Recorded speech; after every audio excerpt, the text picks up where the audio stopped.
Hi, this is Walt Kasmir again, your favorite podcast host of Critical Conversations. Today, I have the pleasure of interviewing one of my friends for several years now, and she has some invigorating information to impart to us as she unfolds her journey. I want to introduce Renita Pleasant, Wellness Coach. Thank you. Thank you, my brother Walt. Glad to be here on this podcast today. Well, I'm excited to be part of your debut. I know you're going to find out that you enjoyed it, and people were vibing off of you, and you're going to go out and tell AP to get you a whole bunch of new equipment, and you are just going to just go wild with it. But I'm glad that you're here. I think you have valuable information to impart to people. So let me just set this up a little bit. For the people who are seeing Miss Pleasant for the first time, she is an awesome person, a well-read person. She has had just a plethora of experiences in her own personal life that has motivated her to start her journey into wellness. She's going to unfold an impacting story, and then we're going to walk away with some nuggets for thought. Of course, you know that I only bring you the best and the brightest. Miss Pleasant is educated. She's well read. She has studied health and wellness for several years now. She's a walking testament to her own methodologies. So, Renita, just start with, we know that you are a wellness coach now, but start back to the very beginning of how this whole thing started off. Okay. When I think about wellness, it made me just kind of think about my life in general. I feel like my mom, even when I was in middle school, kind of planted some seeds. She would have us, and this was in the 70s, drinking aloe vera juice and eating bagels, frozen yogurt, banana chips. I really dry banana chips instead of potato chips, right? And so I really didn't embrace that, but I feel like those were seeds that were planted. I was still, enjoying more of the junk food and in junk food mode. And so I fast forward to when I started having children. And so my oldest son, he was diagnosed with asthma when he was 1.5, and we lived in California at the time. And so that kind of, of course, that was heartbreaking for my child, my baby, to be diagnosed at such a young age with asthma.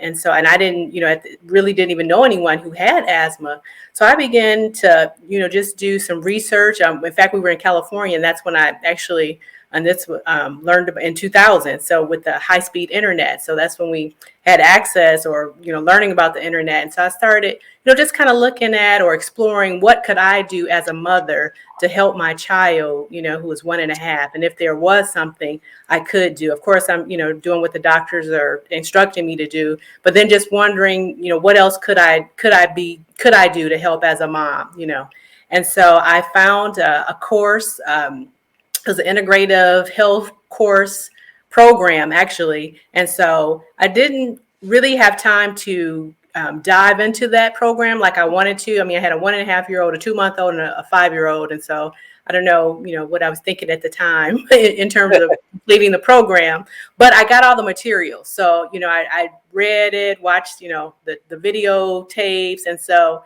that, I think, also just kind of inspired me to learn that there are things that we can do, that can make a difference in our health. And so I think we went off dairy and started doing rice milk. I talked with this pediatrician, and they were okay with doing that because that, produced less mucus. So, those were little things I, tried to do then. So then a few years moving forward, there was a lady in my Bible study who told me about Juice Plus. And so Juice Plus is basically powdered produce in capsules or chewable forms. And so it made sense. And I thought, all right, we need to eat more fruits and vegetables. So I got it, got my kids eating it. I started, kind of making them smoothies, sneaking spinach in the smoothies and peas in the yogurt, just trying to get them to eat more greens because, vegetables usually aren't the choices that kids like to make. And so we kind of made some changes, tried to do less artificial colorings and flavorings. And I tried, my boys had food allergies, so I would bake a lot more, homemade. So just, trying to do more natural kind of things.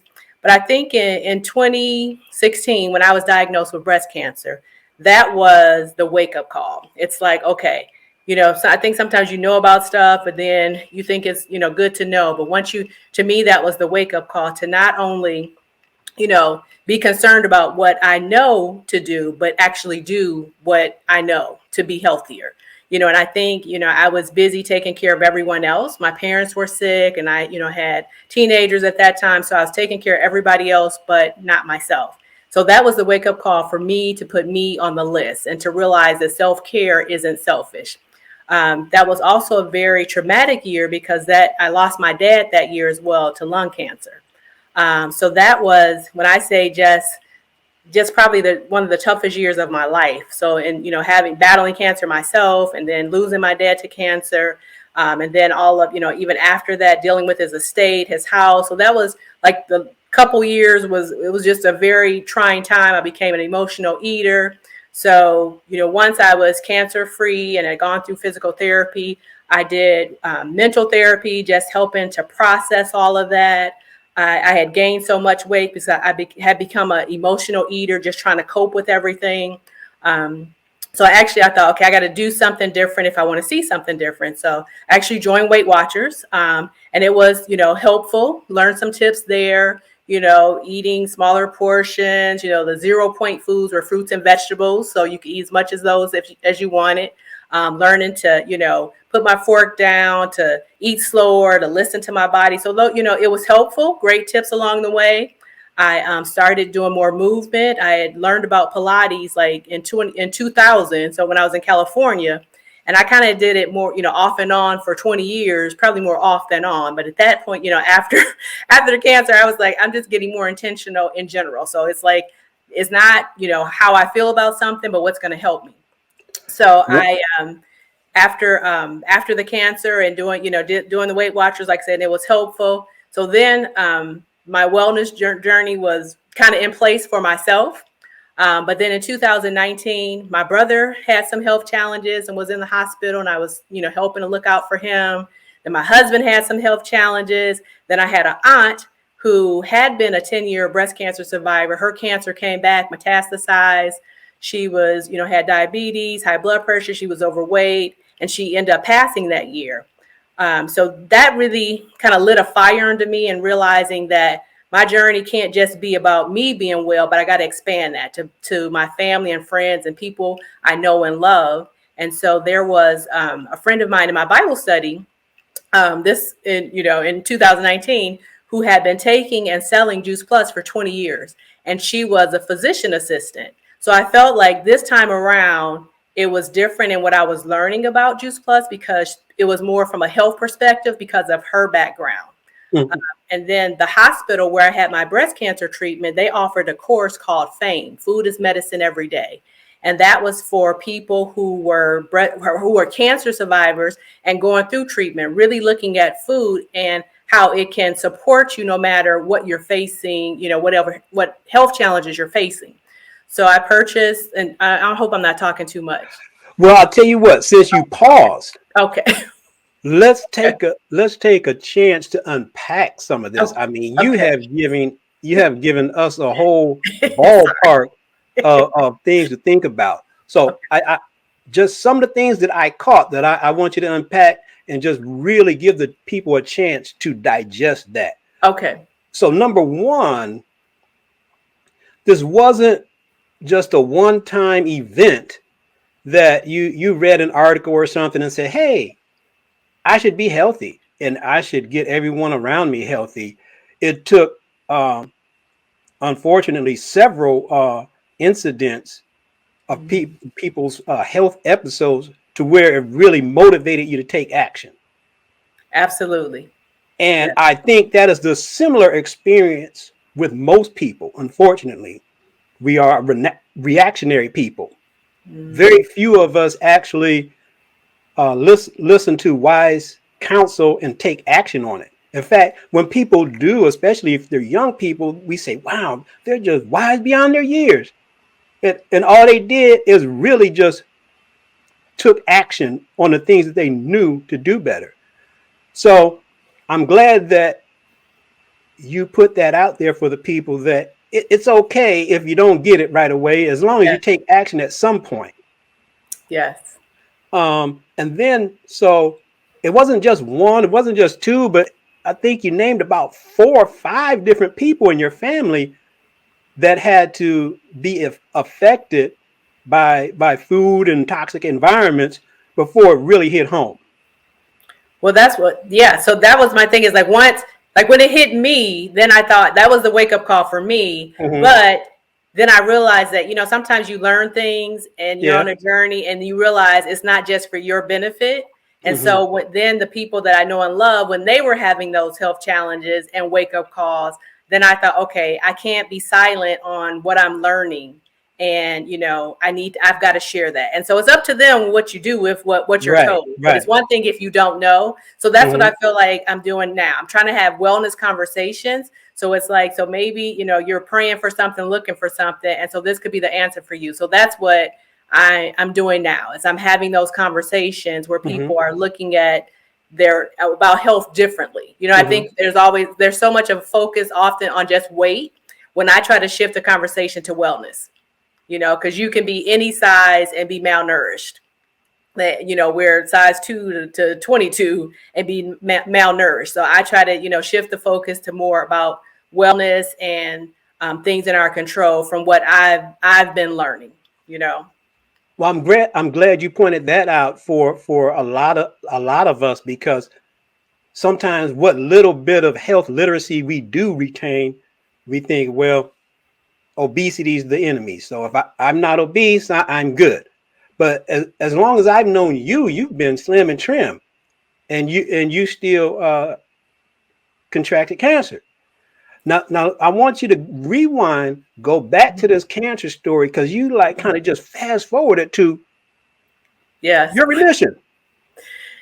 Now, Yes. now, one thing I am impressed. I don't know what medical center you're referring to, but Mm-hmm. most of the allopathic hospital systems, medical system, and by allopathic I mean the Western modern Tradition. Yes. system, Yes. where we rely on medicine and expensive procedures and so forth, magic blue pills to make everything okay, Mm-hmm. instead of effort to change a lifestyle.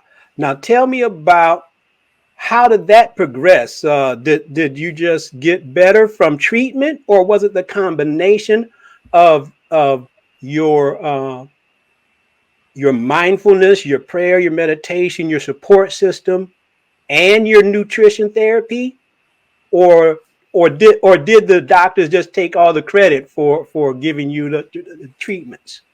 Well, it's interesting because I think back, like you just said, I wasn't sick when I was diagnosed with cancer. Like I looked like I Oh, look now. interesting. Like I look that's what was so alarming to me, is that you Mm, don't know what's brewing in your body. Like I wasn't sick, I wasn't sickly, I was fine. I was well. In fact, I was, going to basketball games, my kids' games. I was at a game. You know what I mean? And so that was like I said, very alarming, because it's like you don't know, the beginning stages. I've learned now, just the initiation or, different phases of cancer, but it's like I looked fine and I felt fine. mm, So when they detected it, I was like in shock, like, you know what I mean? But I thought about that, like, okay, but I will say I did have a lot of stress in my life.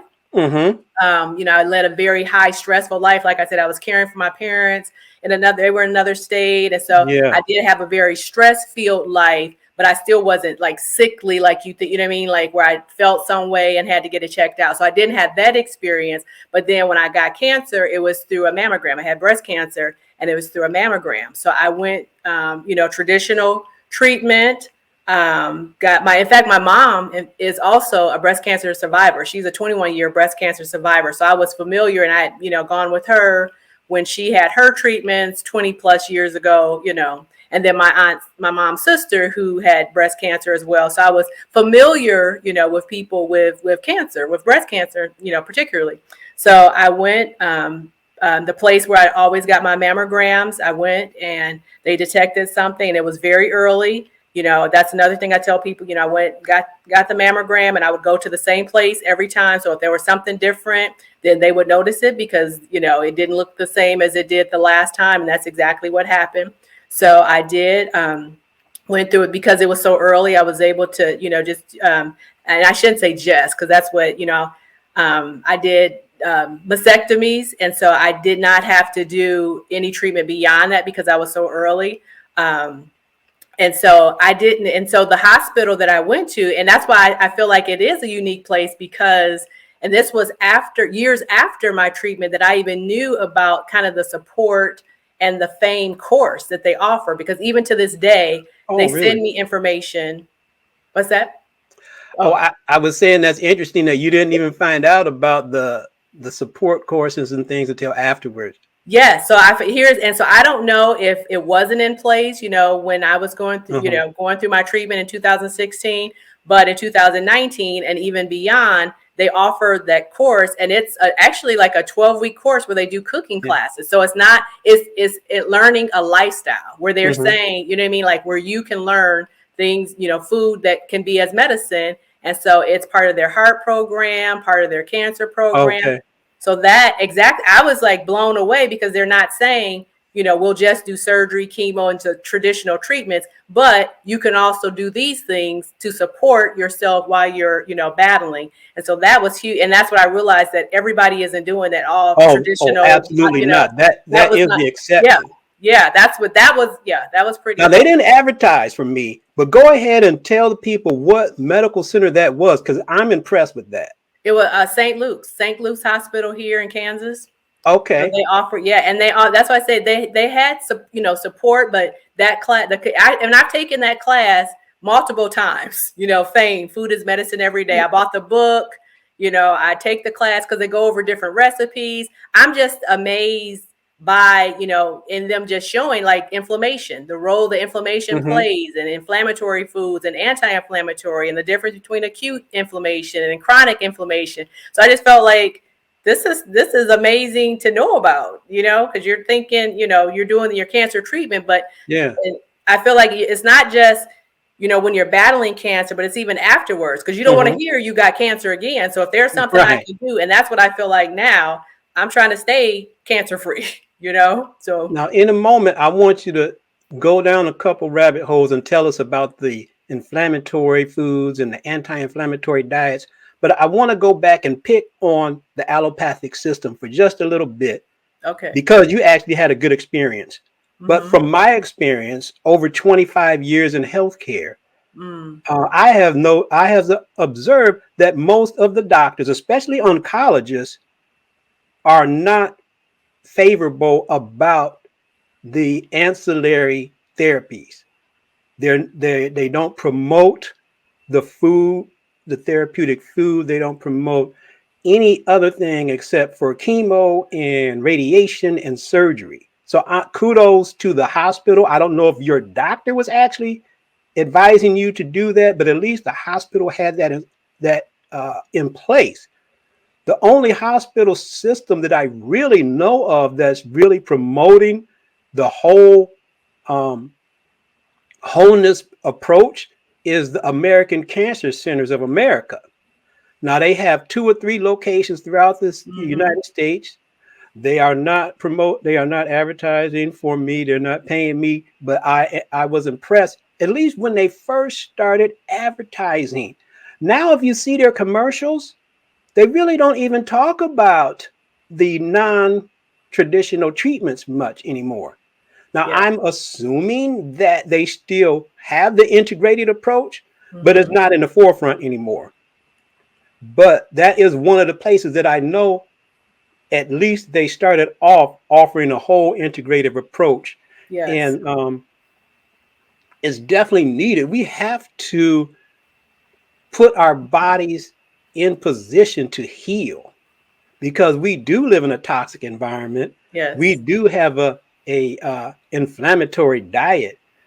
So I'm impressed that your hospital system at St. Luke there has an integrative approach and that you had a good outcome. Now, I think I was about to ask you to enlighten us about what is this thing with inflammatory diets and anti-inflammatory diets, and how we can actually do something proactive to change our situation and hopefully get an outcome like you had. Well, because I don't know if I didn't, my oncologist kind of didn't, I suggest, I think it's just a supportive system that they have in place. So like I said, I was impressed as well, because I was, I was part of my mom's, cancer journey. Well, that was 20 some years ago, but that wasn't a conversation that they were having at where she had her treatment. And so, so I think it's just, it's so necessary, you know what I mean? But to tell people, because I feel like you feel helpless, you know what I mean? When you're sick with anything, you just feel like, what else can I do? I just got to take medicine. And you don't realize there are many choices that you have, every day that can impact your health in a positive way. And so that I don't think people know. It's like, and really and there are things that are in your control. There's a lot we can't control, but then there's a lot we can control, and that will make a difference. And so food is one of those major choices that will make a difference. You can eat foods that will help you, heal you, or hurt you, And so, and that is just the truth, you know what I mean? From a food, or even just movement, you know what I mean? Like, or drinking more water. Like, there are many choices, things that are in your control that contribute to your well-being. And so when we talk about inflammatory foods, we're talking about really processed dead foods that don't, bring life to our bodies. And so anti-inflammatory foods that, plants, fruits, vegetables, fiber that you can only get from plants. Just like with people, with animals, they have bones to hold them up. Plants have fiber, and you can only get fiber from plants. So you got to eat them to get it, and just like in nature, how, plants don't have the ability to run in nature. They stay, but they give off, they are able to fight off viruses and bacteria in the sun and the rain. And so it's just like how they do in nature. When we eat those things, that's how they're helping our bodies. God has given them antioxidants, phytonutrients, things you can only get from those foods. The problem is we don't eat enough of them. We'd rather eat, the foods that are high in fat, high in sugar, high in salt, processed, dead, made in a factory, And so that's dead, and that's what you're feeding your body, those dead, non-nutritious foods, right? And so that creates more inflammation in your body. And inflammation is at the root of every disease, from cancer to, every autoimmune disease, really at the root of most any disease, like asthma, inflammation in the lungs, and arthritis, inflammation in the joints, IBS, inflammation in your gut. So you really want to be reducing inflammation in your body. And you can do that with food, with how you're eating, right? Okay, Renita. So you've given us some really good general direction. Okay. All right. So unfortunately, Westerners really aren't that big on change, and especially when True. it takes effort. True. Everyone wants to take a magic pill to True. solve all their problems. Yes. Now, you just mentioned strategies in general that are going to take some time for planning, some time for execution, some Yes. time for relapsing and reevaluating and getting back to it. Very and I'm true. speaking from personal experience as in addition to clinical experience. Yes. Now, at some point, if you don't get to it, I'll come back at the end. But in addition to the broad strategies that you're telling us about, since we're such a soundbite society, give us 2 or 3 simple things, simple actions that we can start this new healthy habit lifestyle. Okay. I was just talking to a friend of mine early today, and I was telling her how one of the things, like I was really addicted to sugar my whole life. You know what I mean? As a kid, Thanksgiving, I went to the dessert table, and that's what I filled my plate up with, and I ate a little bit of food.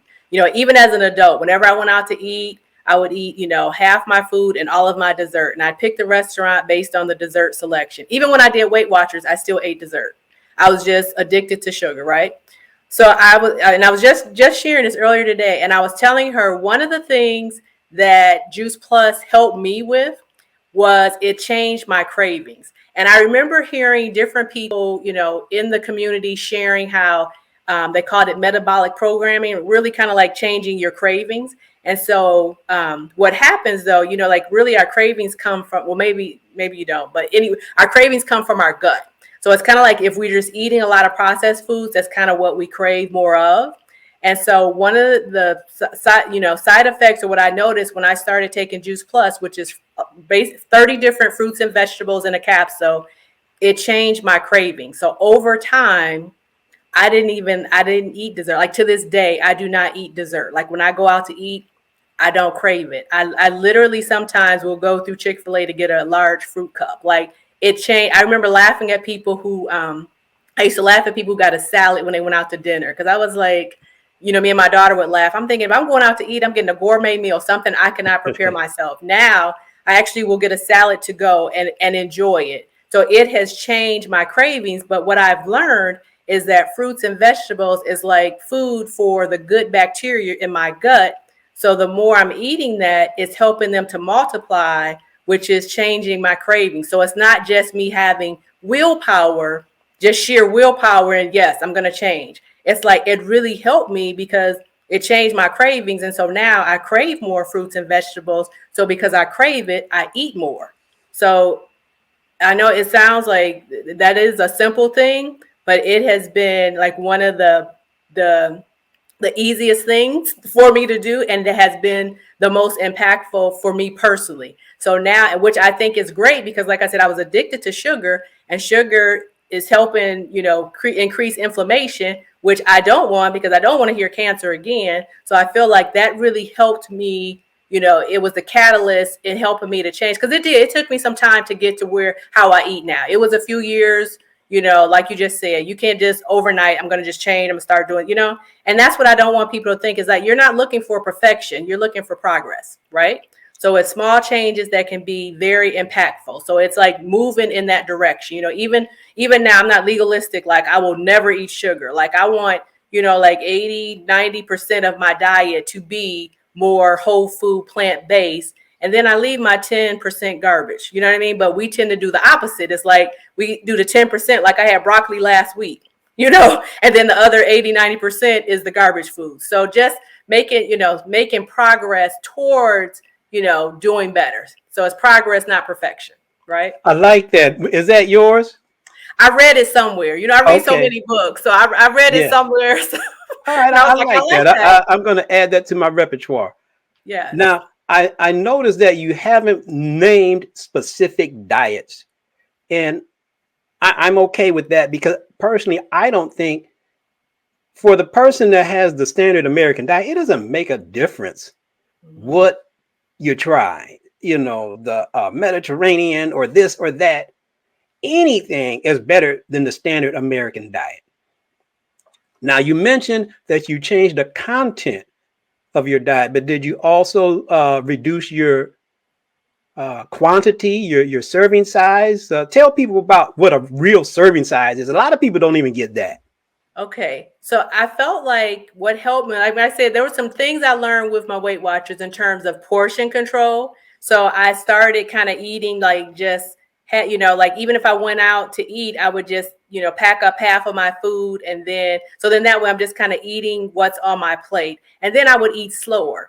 Because I realized, I tell my kids sometimes, like, did you even taste it? Like, you literally swallowed it after 2 chews, So it's like, no. So I learned to, like, chew more slowly, put my fork down, sit back, and really listen to my body to see if I'm full instead of, just garfing it, eating fast, then where I'm not really tasting it, right? And so also I've learned that a serving size, like is a fist size for fruits, and, a fistful is a serving size. But I don't promote like any specific diet. I'm trying to not be a diet, but a lifestyle. That's what I'm trying to promote. It's like, I want you to do more, so that's what I'm trying to get you to eat more plants. I do know people that are, vegan. And so, but that doesn't mean they're eating nutritiously. You know what I mean? Like beer and French fries is vegan. Now, how can that be? But I just said like beer and French fries is vegan, but it's not nutritious, right? Okay. So that's what I'm advocating, for you to eat more fruits, more vegetables, things that will build your body. Okay. That sounds like good sound advice. Now, so we're getting kind of close to my usual cutoff time. Cause I want it to be good enough that people will watch the whole thing and not get tired of us. Okay. So you've given us some outstanding information. I see you're representing Juice Plus. You've mentioned it several times, and from what I hear you saying, that it has been instrumental in your health journey and the health journey of others. So you are a wellness coach, and you also have a Juice Plus business. Tell us about that and how people can get in contact with you for your wellness coaching and your nutraceuticals. Yes. Okay. So I have an email address. And so wellnesswithrenita@gmail.com. And so for me, it's not just about, selling a product. Juice Plus is food, first of all, and they have clinical research proving what it does in the body. But I want this to be part of your journey, maybe the start of your journey. So it's not just let's make a sale, but it's like let's have these conversations. I love sharing resources. In our community, there are a lot of health professionals that share information. Like I've learned about different books and just being a part of the community. So that's what I want people to learn, is like to come along with me on a wellness journey, not just, well, let me just, like you said, where we sometimes often have this mentality, let me take this pill and everything's going to disappear. It's like, no, maybe you want to learn what you can do to help yourself. I feel like that's the biggest thing, is that for people to realize that you have a choice. You can make a difference when you're with your life. God has given us amazing bodies. Like, to me, the biggest grace gift is the fact that our cells die off and we get new ones. So to me, that's saying we get the opportunity to make it right again, over and over. And so, and you have the gift with our bodies, and then the gift of food, fruits and vegetables, what he made. The more we eat it, the more it will help us. So I want to help whoever wants to learn more, to start the journey of eating more fruits and vegetables and making some changes in life and reading more information or learning more, wherever you are on that journey. If you just want to start, you've been thinking about it, I want to help you to do that. So again, it's wellnesswithrenita@gmail.com. You can email me and we can talk about getting you some Juice Plus. We can talk about reading some books or just learning more. That's what I feel like I want people to learn, is to be an advocate for your own health. You know what I mean? And so I feel like, what our times have told us is that our health is our wealth, right? And so you want to be an advocate and not just leave it up to others, but realize that you want to partner with your doctor. You know what I mean? I tell people oftentimes if they have high blood pressure, I say, get a calendar, take your blood pressure every single day, right? So when you go in and you talk to your doctor, he doesn't just have to see what it is that day or how you've been feeling. You've got a month or 2 months worth written down where he can see, and then you can see too, just helping you to be more involved and more proactive instead of reactive, which is what we tend to do or be, but more proactive in our own well-being, right? Because nobody's going to look out for you like you will, right? You said it. I couldn't have said it better. We can do a whole nother series on just learning to be an advocate in the healthcare system for our own self and for our loved ones. Mm-hmm. So Renita, I appreciate you coming on and sharing your warm spirit and all your solid information.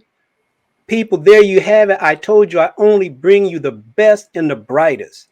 I will put the description of Miss Pleasant's information I'll put her contact information in the description of the video and the podcast. So if you have more questions, you're interested in Juice Plus and how that can turn your whole metabolism around, by all means, reach out to her. She'll be more than happy to get you started on your health journey, and not just get you started, but help you along the way. That's right. Well, I hope you come back again. This has been great. I'm sure that our audience has enjoyed it and gotten some good info. Yeah, we'll definitely have to do it again. But that wraps it up for this time. People, we have to go. So I want you to know that here is a place of safety and support. And always know that where there's hope, there's healing. Until we meet again, be blessed. Amen.